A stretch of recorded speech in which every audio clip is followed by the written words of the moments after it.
मेरा उनसे बड़ा मुअद्दबाना गुजारिश है कि अपने असासे पाकिस्तान के अवाम के सामने रखें कि पाकिस्तान के अवाम को पता चले कि इस मुल्क में एहतसाब के दावे करने वालों की हकीकत क्या है। इमरान खान, हम तो 1100 अरब की बात कर रहे हैं ना, अपने 150 करोड़ का हिसाब दे दे जो उसको दूसरे मुल्क के शहरियों और कंपनियों ने दिए हैं इस मुल्क में सियासत करने के लिए। कोई केस खत्म नहीं हुआ, ना हम केस खत्म करना चाहते हैं।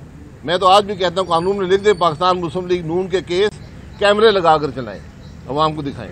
जिस कीमत पर तेल खरीदा जाता है उसी पर बेचा जाता है। तो अगर इस दफ़ा कम नहीं हुई, क्योंकि ये पिछले 60 दिन के जो तेल आया था, ये कीमत का तयन उस पर होता है। मुस्तकबिल की कीमत में इसका असर आएगा और मुझे उम्मीद है कि तेल की कीमत में कमी आएगी। तेल की कीमत जो है ये ओगरा का निज़ाम है, दुनिया की कीमतों का निज़ाम है। ये किसी बयानिए पर तब्दील नहीं होती।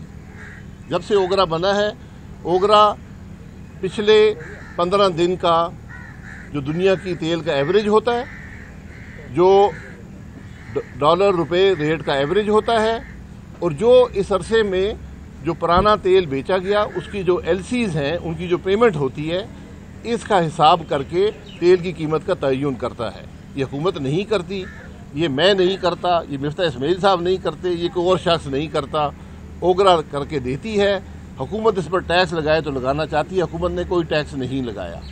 इसलिए हमें ज़रा इन बातों का सोच समझ कर बात करनी चाहिए कि तेल का तयन कैसे किया जाता है। इसमें किसी के बयानिए की बात नहीं होती। ये सियासी मामला नहीं है, ये एक एडमिनिस्ट्रेटिव मामला है जो ओगरा जिसका तयन करती है। और हम इसका हल ये दे रहे हैं कि इसको डीरेगुलेट करने की ज़रूरत है, ताकि जो मार्केट है वो खुद ही तयन कर ले कि किस कीमत पर तेल आता है और किस कीमत पर बेचा जाता है।